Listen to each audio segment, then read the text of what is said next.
Everyone. आज मैं आप सभी को एक बेहतरीन film Lara Croft Tomb Raider के बारे में बताने आया हूँ। ये फिल्म 2001 में रिलीज हुआ था। ये फिल्म एक्शन एडवेंचर है। ये 1 घंटे 40 मिनट का फिल्म है।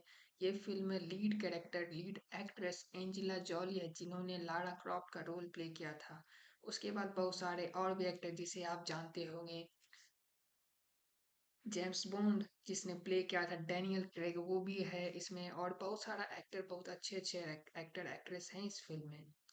तो मैं आप सभी को बताने वाला हूँ कि ये फिल्म स्टार्ट होता है कुछ इस तरह से कि सबसे पहले एंजेला जॉली एक गुफा में एक रोबोट के साथ फाइट कर रही होती है। उस रोबोट को हराने के बाद वो अपने घर में जाती है, और उस घर में हमें दिखाया जाता है एक बटलर और एक दोस्त। वो दोस्त उस रोबोट को डिजाइन करता है ताकि लारा क्रॉफ्ट का फाइटिंग स्किल और अच्छा हो सके। उसके बाद हमें एक संस्था दिखाया जाता है, इल्यूमिनाटी संस्था।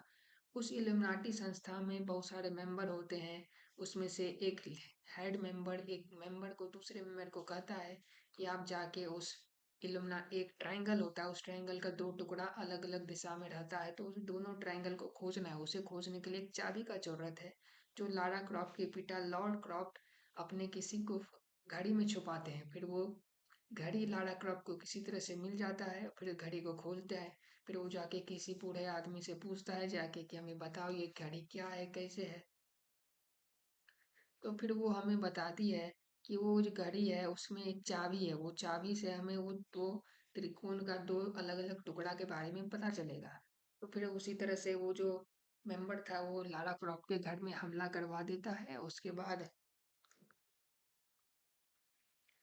हमला करवा देने के बाद लारा क्रॉफ्ट से वो चाबी मन की घड़ी वो ले लेता है। उसके बाद फिर लारा क्रॉफ्ट को एक खत आता है। उस खत में पता चलता है कि जास्मिन फूल का जहाँ पे है वो कंबोडिया जाना है, वहाँ पे जास्मिन फूल मिलेगा और उसका पीछा करना तुमको। वो घड़ी जो त्रिकोण का एक टुकड़ा है वहाँ मिलेगा। तो फिर लारा क्रॉफ्ट और फिर वो मेंबर एजेंट वहाँ जाता है, लड़ाई होते हैं और फिर वो घड़ी का एक टुकड़ा वहाँ से लारा क्रॉफ्ट लेके चली जाती है।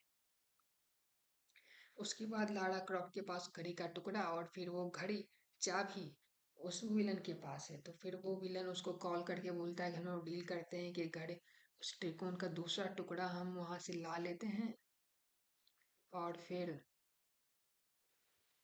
वो दोनों मिलके काम करते हैं दूसरा टुकड़ा लाने के लिए। दूसरा टुकड़ा लाने के लिए वो बर्फीला इलाका में जाते हैं। वहां पे फिर रसिया है वो बर्फीला इलाका। फिर वहां पे जाते हैं और बहुत ही अच्छे तरह से वो दूसरा टुकड़ा को भी ला लेते हैं। और दूसरा टुकड़ा लाने के बाद वो विलन एक जो डैनियल क्रेग का कैरेक्टर है उसको वो मार देता है चाकू, और बोलता है कि अगर तुम्हें इसे बचाना है तो तुम्हें उसे ठीक करना होगा, क्योंकि लास्ट में एक ट्विस्ट होता है।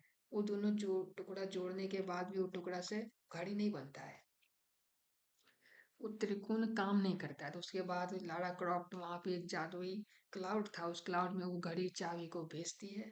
तो फिर वो घड़ी अपने आप खुल जाता है और उसमें से एक पत्थर मिलता है। लारा क्रॉफ्ट को उसके पिता ने एक खत लिखा था कि पत्थर को घड़ी में डालोगी तो वो घड़ी ठीक हो जाएगा, मतलब वो ट्रायंगल ठीक से चलेगा। तो उस टुकड़े को लारा क्रॉफ्ट उस ट्रायंगल में डालती है। उसके बाद दोनों विलन और वो उस घड़ी उस ट्रायंगल को पाने के लिए एक दौड़ लगाते हैं, और फिर दौड़ लगाने के बाद हमें पता चलता है कि बहुत ही बेहतरीन तरह से लारा क्रॉफ्ट उसे ले लेती है। उसके बाद टाइम को पीछे करती है, पापा से मिलती है, बात उत करती है। उसके बाद वो डैनियल क्रेग कैरेक्टर को बचाती है, क्योंकि विलन उसको चाकू मार चुका होता है। उसके बाद वो चाकू जो मारता है वो पीछे होता है, उसको लारा क्रॉफ्ट घुमाती है और वो चाकू विलन के छाती में जाता है। हालांकि वो विलन उससे मरता नहीं है, लेकिन उसके बाद एक्शन सीन होता है और वो पहाड़ तो दूसरा टुकड़ा जहाँ था वो ढह जाता है। उसके बाद वो लारा क्रॉफ्ट वहां से चली जाती है और फिर एक हैप्पी एंडिंग होता है और लारा क्रॉफ्ट एक बहुत ही अच्छी तरह से ड्रेस होती है। उसके बाद लास्ट में फिर से जिस विलन से, जिस रोबोट से शुरुआत में फाइट हुआ था, उसी रोबोट से फिर से फाइट होता है और फिर ये फिनिश हो जाती है फिल्म। ये बहुत ही अच्छी फिल्म है। ये रिलीज डेट देखिए आप, 11 जून 2001 में रिलीज हुआ था। इसका डायरेक्टर साइमन वेस्ट था और ये सीक्वल, इस फिल्म पे दूसरा पार्ट भी आया, Lara Croft Tomb Raider the cradle of life. और एक स्टोरी था सारा बी कूपर, माइक वार्ब, ये बहुत ही अच्छे डायरेक्टर एक्टर सब हैं। थैंक यू दोस्तों, आप सभी को कैसा ये लगा एक्सप्लेनेशन जरूर बताएं। Thank you.